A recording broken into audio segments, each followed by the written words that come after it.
Assalamualaikum warahmatullahi wabarakatuh. Waalaikumsalam warahmatullahi wabarakatuh. Marilah kita berdoa lebih dahulu. Ketua pasien silakan. Lu sabda ramlan.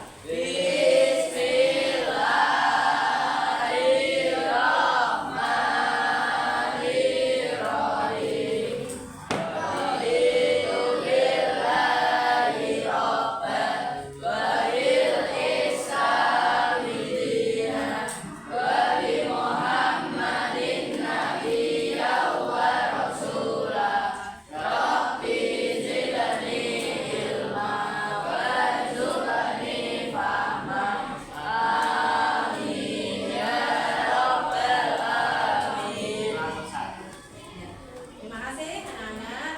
Pada pagi hari ini berarti akan menjelaskan tentang cerita fantasi. Sebelum berarti menjelaskan tentang cerita fantasi dan strukturnya, siapa yang tidak berangkat, yang tidak masuk? Faiz. Enak sekali. Mengapa Faiz tidak berangkat? Kita doakan semoga si Faiz segera sembuh dan dapat berangkat sekolah kembali. Anak-anak, pada pagi hari ini berarti akan menjelaskan tentang struktur bagian cerita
lampu tadi.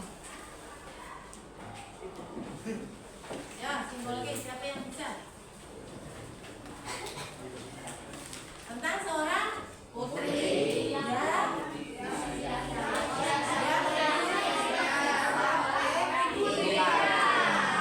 Kemudian dia di siapa kan? Sihir menjadi seorang Putri. awalnya jelek menjadi cantik.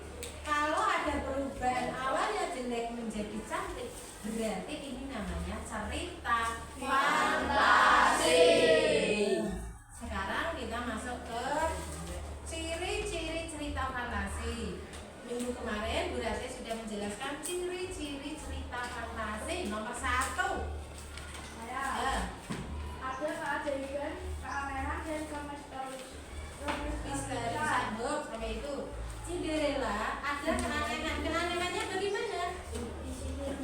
Iya, disihir menjadi putri yang sangat cantik. Kemudian ciri yang kedua apa, Dok?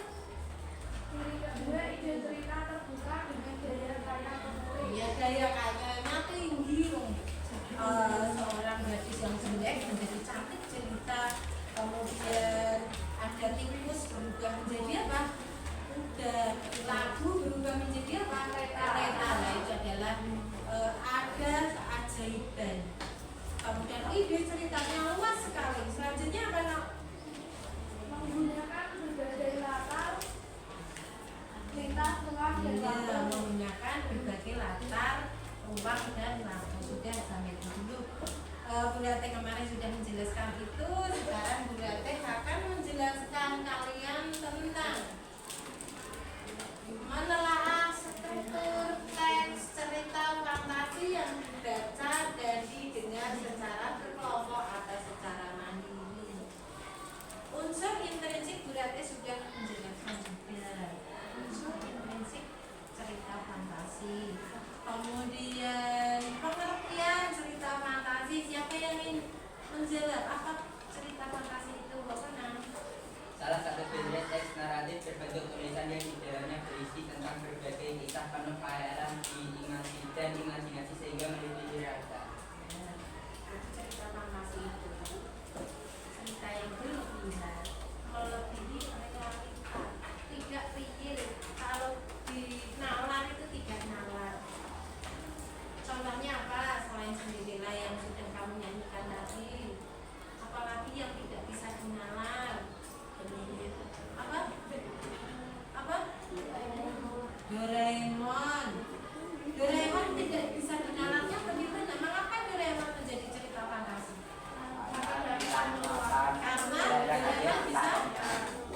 Karena Doraemon bisa Mengeluarkan ajaib.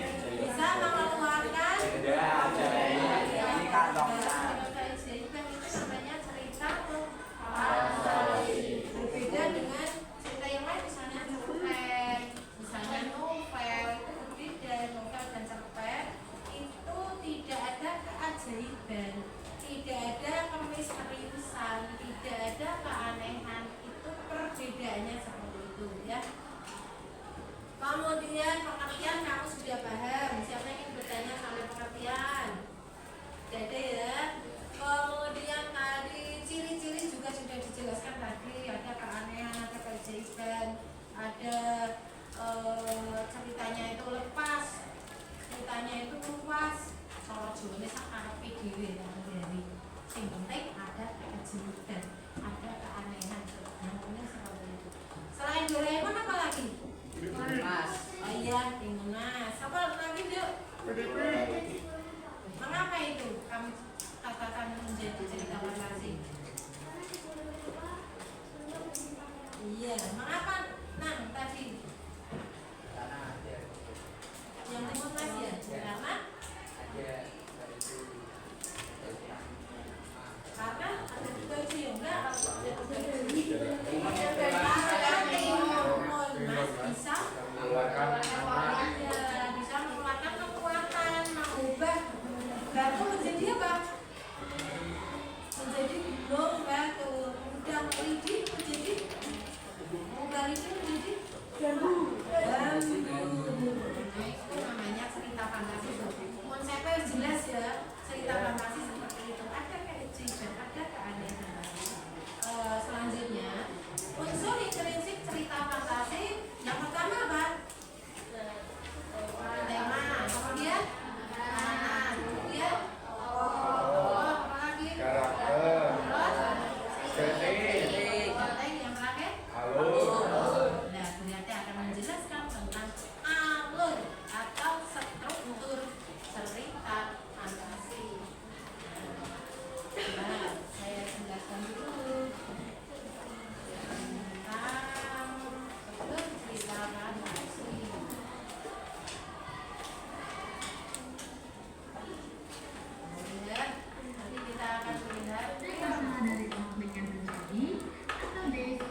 alur cerita kepada pembaca.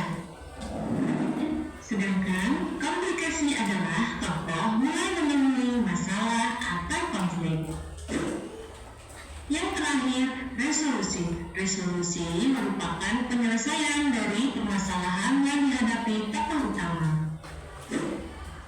Supaya lebih paham, Ibu akan memberikan contoh analisis. Nah, sudah sampai itu dulu. Nanti kalau dikasih contohnya, kamu nanti kurang bisa kreatif. Jadi, struktur cerita narasi yang pertama apa tadi? Orientasi. Yang kedua apa tadi? Komunikasi. Yang ketiga resolusi. Nah, sekarang Bu Teh akan memberikan video. Kamu nanti menentukan orientasinya saat apa, kemudian komunikasinya saat apa, resolusinya saat apa. Orientasi tadi apa? Orientasi tadi apa? Pengenalan. Komunikasi apa? Ya, terjadinya permasalahan, awal masalah. Resolusi apa? Kok pintar-pintar semuanya. Ya, sekarang Bu Teh akan menyetelkan. Menyetelkannya boleh. Memutar, menayangkan. Pokoknya kalau bahasa Indonesia itu penuh dengan video dan lagu-lagu. Ya, Le? Samosir akhirnya mau mendengar makan siang untuk ayahnya di ladang. Kala itu matahari bersinar terik. Samosir dengan muka cemberut basah. Nah, akhirnya merasa Riri, kumpulan dongeng dan cerita anak. Kamu menentukan seluruh asal-usul danau Toba. les. Dahulu kala di pedalaman Pulau Andalas tinggallah seorang pemuda yang senang memancing ikan bernama Toba. Nah, aku mau mancing di sini saja. Hari ini aku harus dapat ikan untuk memakan malamku. Toba yang sabar akhirnya merasakan kayunya dimakan oleh ikan. Wah, berat sekali ikan ini. Dia melawan. Ini pasti ikan yang besar. Toba pun berhasil mendapatkan sebuah ikan emas yang ternyata sungguh besar. Wah, benar-benar kuat kamu ya. Ikan itu tampak berkilauan terkena pancaran sinar matahari. Toba pun memasukkan hasil tangkapannya itu ke dalam sebuah tempayan. Seusai mendapatkan ikan, Toba bergegas menuju rumah untuk memasak ikan tangkapannya. Nah, tunggu di sini dulu ya ikan. Aku mau mencari kayu bakar untuk memasak. Sementara Toba mencari kayu bakar, sebuah keajaiban terjadi dari rumahnya. Rumahnya seketika bersinar. Setelah beberapa waktu mencari kayu bakar, Toba pun kembali ke rumahnya. Sing langgar tulo tulo atulo, sing langgar tulo tulo atulo. Namun betapa terkejutnya ia ketika memasuki rumahnya. Hah? Kemana ikanku? Lalu dari mana mas ini? Ikan hasil tangkapannya menghilang. Sebagai gantinya terdapat kepingan-kepingan emas di dalam tempayannya. Itu merupakan emas dariku, Toba. Hah? Siapa kau gadis manis? Apa yang kamu lakukan di sini? Aku sebenarnya adalah ikan yang kau tangkap tadi pagi. Jangan kau makan aku. Sebagai gantinya, aku akan tinggal bersama untuk membantumu. Tapi berjanjilah padaku, kau tidak akan memberitahu siapapun akan hal ini. Baiklah, aku berjanji. Maka gadis jelmaan ikan itu pun tinggal bersama Toba untuk membantu Toba. Hingga Toba menikah dengan gadis jelmaan ikan tersebut.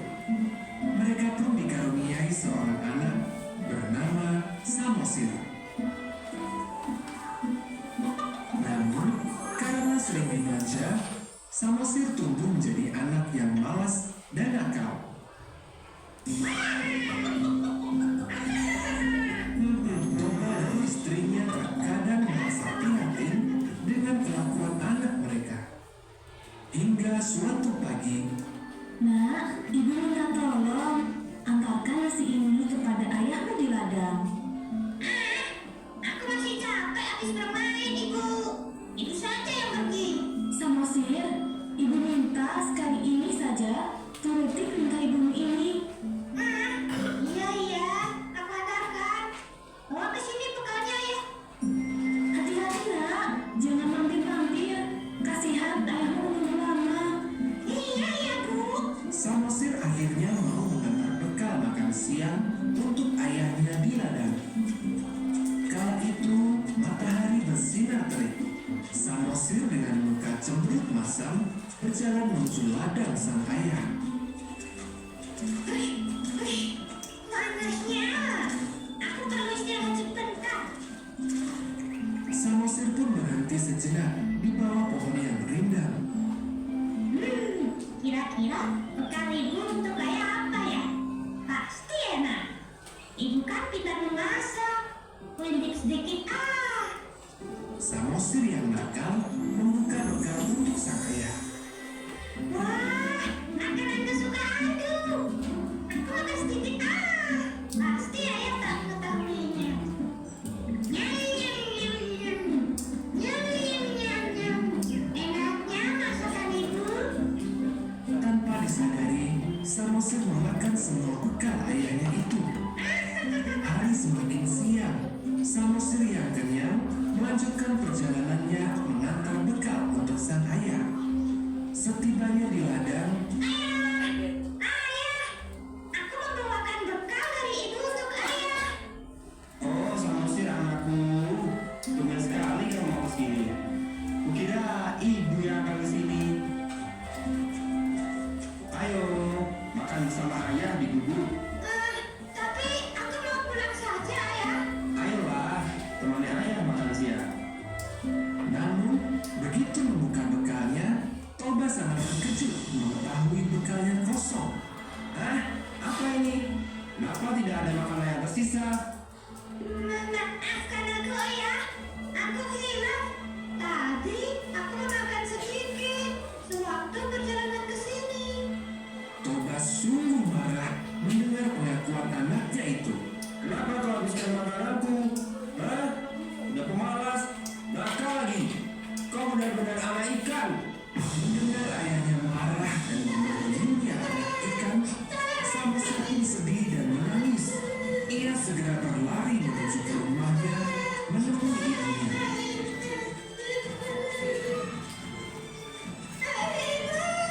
Samosir, kenapa menangis nak? Sambil terisak-isak, Samosir menceritakan kepada ibunya.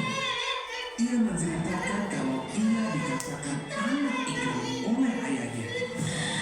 Mendengar cerita anaknya, sang ibu terkejut. Ia tidak menyangka jika suaminya itu telah melanggar janji untuk tidak menceritakan asal-usulnya kepada siapapun. Samosir, naiklah ke atas bukit sana. Cepat nak. Baiklah, Ibu. Ibunya Samosir segera menyuruh putranya itu untuk pergi ke bukit yang lebih tinggi. Setelah mengetahui anaknya telah sampai di bukit, giliran dia menuju sungai tempat asalnya dulu. Dia pun terjun ke dalam sungai tersebut dan kembali ke wujud ikan. Seketika awan hitam memberiahi langit yang awalnya cerah. Guntur kilat menyambar berkali-kali.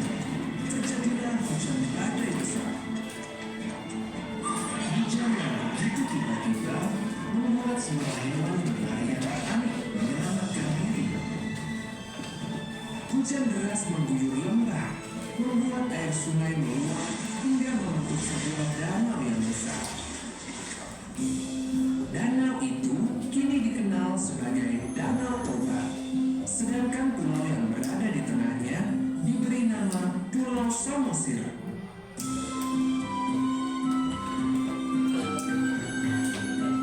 Pesan moral dari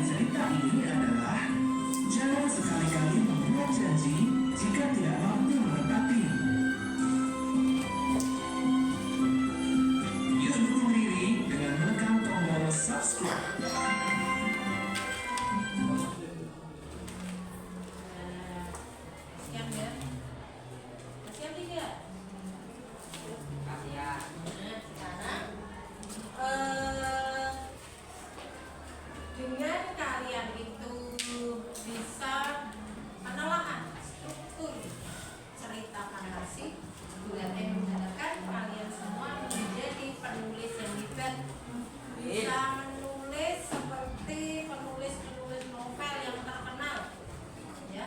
Jadi berarti mengharap kalian itu bisa menulis dengan benar, bisa menghasilkan karya, karena ada pepatah ini, harimau mati meninggalkan gelang, gajah mati meninggalkan gading. Maksudnya apa? Kalau kalian berkarya, kalau kalian bisa menulis dan menghasilkan karya, bisa menulis, menghasilkan karya, dimuat di majalah, dimuat di internet, maka sampai kamu nanti anak cucu, bekas-bekas tulisanmu itu, jejak-jejak tulisanmu itu akan terbaca oleh anak cucumu. Betul atau tidak? Betul. Kalau kamu hanya memberi uang kepada tetangga-tetanggamu sesuk Islam, dia tidak. Tapi kalau kamu bisa menulis, membuat karya sastra atau menulis apapun, maka kamu akan dikenang oleh anak cucumu nanti. Oh, ini tulisannya Mbak Faris. Oh, ini tulisannya Nenek Ijah. Misalnya itu gitu ya. Sekarang mari kita telah strukturnya secara bersama-sama. Orientasi itu kan pengenalan. Ketika apa? Ketika apa sih? Yang mancing tadi siapa namanya? Toba memancing dan menemukan ikan. Toba mancing. Komunikasinya apa? Sama saja Samosir dimarahi oleh ayahnya. Samosir dimarahi oleh Ayahnya. Mengapa dimarahi? Karena menatap bedanya ayah Samosir. Ya, Samosir dimarahi ayahnya. Mengapa tadi dimarahi ayahnya? Karena ayahnya. Saat dimarahi, kemudian Samosir kan dimarahi ya. Kemudian dia mengadu kepada ayah. Setelah mengadu, resolusinya apa? Ibunya pun pergi ke tempat asalnya.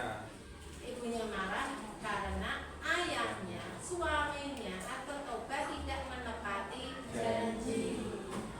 Resolusi, berarti ikannya tadi namanya siapa?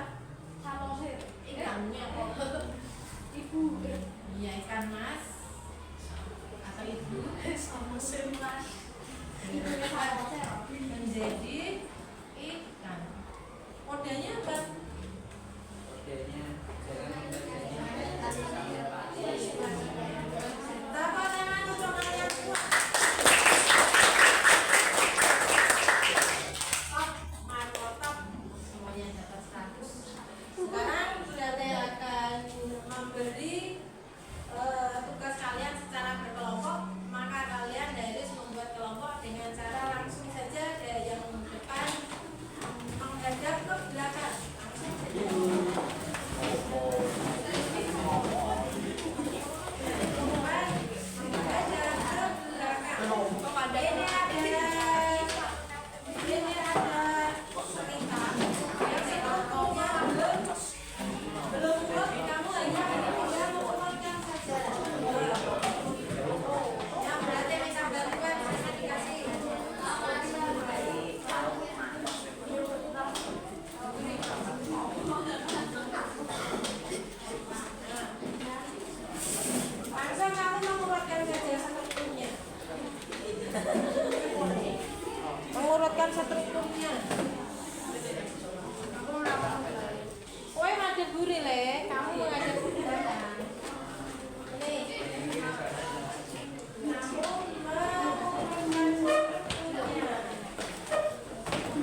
Yang satu nempel, yang satu mikir. Judulnya dulu ditempel. Kain, judulnya kain. Ini sudah.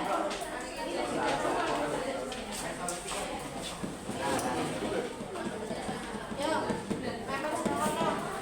Kerjasama yang baik.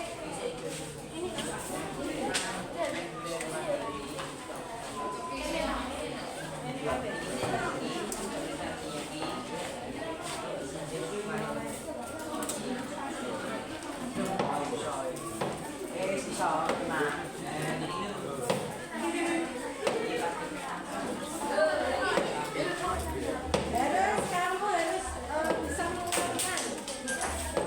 Harus mengungkapkan ketakutan. Pakai dia sendiri.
Isolasi, Ralf.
sedikit alur cerita kepada anak-anak.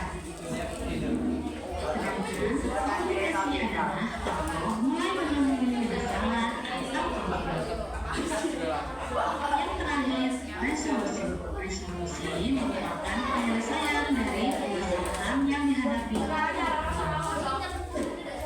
Supaya lebih paham, Ibu akan memberikan contoh analisis struktur baik pada teks yang berjudul Tamasya Kedua. Yang pertama, orientasi. Boronto hidup di dalam sebuah laboratorium. Setiap hari, dia berbincang-bincang dengan Merpati. Merpati memberitahunya bahwa ada sebuah tempat yang sangat indah di Pulau. Yang kedua, komplikasi. Aku tidak bisa pergi dari laboratorium ini. Tak mengizinkan. Itu bukan masalah. Kita kebetulan cuma sebentar. Kita akan kembali sebelum ayah besar dan waktu sudah tiba bersama. Bagaimana caranya? Berulang bersama. Tidak, kau ambil itu. Ibu pun bersabda dan kau berikan pada tubuhku. Baru kau bisa menaikimu. Dan kita pergi ke gua. Beronto mengambil buku di meja kerja ayahnya.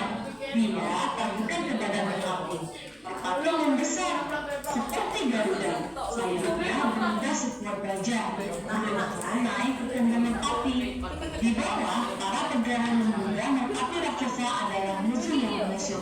Mereka menembaki Merpati dan Beronto menggunakan senapan mesin dan meriam. Tidak bukan Beronto dan Merpati sampai ke bawah. Yang ketiga adalah resolusi. Di bulan, mereka mendarat di sebuah danau yang berwarna jingga. Di dalam danau itu terdapat ikan yang berlari-lari. Ikan-ikan itu memiliki sayap yang mereka gunakan untuk terbang di atas air. Matahari dari bulan tampak lebih luas karena tertampung bumi. Beronto sangat menikmati pemandangan di bulan. Merpati berada di sampingnya. Keadaan yang sangat menenangkan. Beronto tertidur lelap. Beronto kemudian terbangun setelah mendengar teriakan ayahnya. Beronto terkejut. Kemudian berlari sekeliling. Dia melihat Merpati yang kembali ke ukuran semula bertengger di dahan di depan jendela laboratorium ayahnya. Beronto melihat Merpati itu tersenyum. Teman-teman, nah sekarang ibu akan memberikan contoh soal yang biasanya akan kalian temui pada sekolah.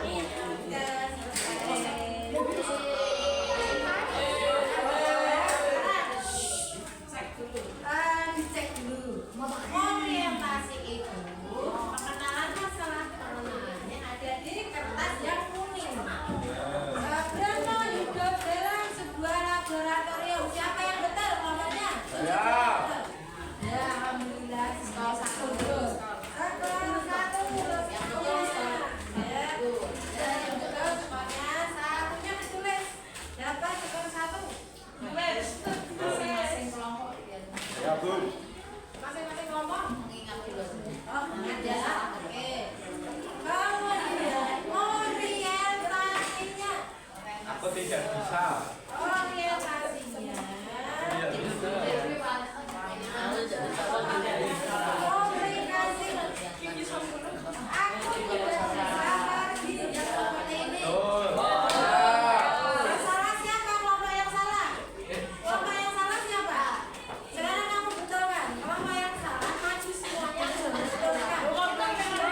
mata ke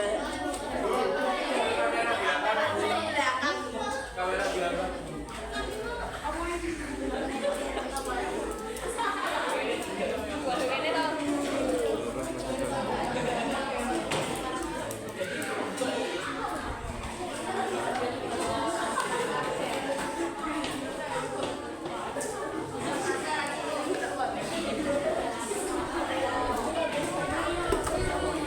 Tapi mana nih?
Dia orientasi pada berapa?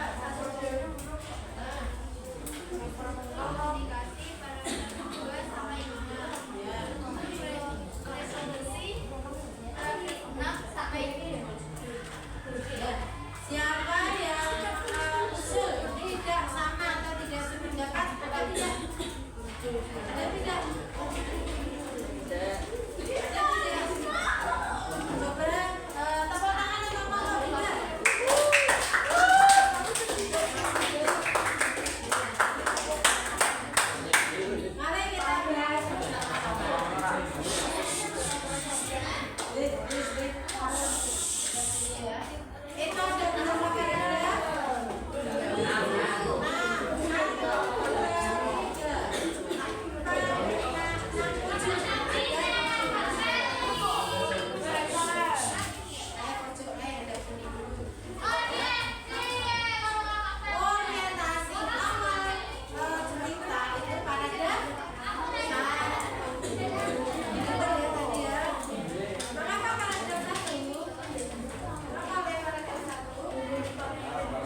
Tidak usah dikasih Salah satu jawab. Salah satu jawab. satu saja tidak apa-apa. Ayo cepat ke sini. Kamu sesuaikan dengan tulisan yang ada di sini. Berarti kamu bunuh diri yang mana?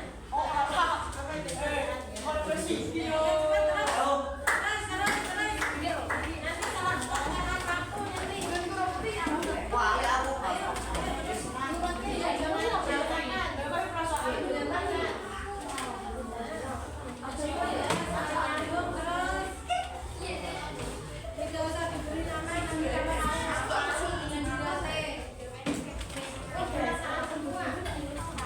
Iya dong.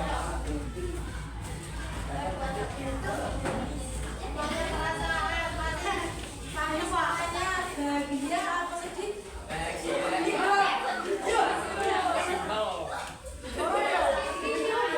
Senang.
Aji.